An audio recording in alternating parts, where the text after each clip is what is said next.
मैं डॉक्टर नदीम सज्जाद राजा हूँ। आज इस छोटी सी वीडियो में मैं आपको बताने लगा हूँ टिनिटस। टिनिटस जिसमें मरीज़ को बाहर से आवाज़ें सुनाई देती हैं लेकिन असल में उन आवाज़ों का वजूद नहीं होता।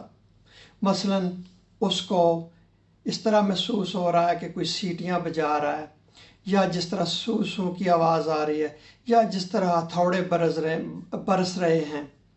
तो कभी उसको एक कान में आवाज़ आती है, कभी उसको दोनों कानों में आवाज़ें सुनाई देती हैं, और कभी कभी उसको ऐसे महसूस होता है कि उसके इर्द गिर्द ऐसी आवाज़ें जो है ना वो मौजूद हैं। कभी उसको तकरीरों की आवाज़ें आना शुरू हो जाती हैं, जैसे कोई बंदा तकरीर कर रहा है। ऐसे मरीज़ को फौरी तौर पर रेफ़र करना चाहिए, और उसको रेफ़र करना चाहिए crisis mental health management team, ताकि वो उसको असेस कर सके और जो भी उसके असबाब हैं उनका तदारुक किया जा सके। और टिनिटस जो है वो उसमें जो मरीज़ होता है उसके बहुत ज़्यादा इम्कान होते हैं कि वो ख़ुदकुशी कर ले।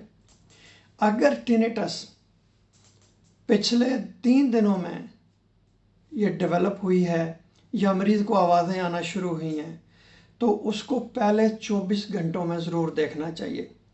अगर ये उसको आवाज़ें जो आना शुरू हुई हैं 2-3 हफ्ते या 4 हफ्ते या 1 महीने से है, तो फिर उसको 2 हफ्तों में ज़रूर देखना चाहिए। बहुत शुक्रिया आपका ये वीडियो देखने का।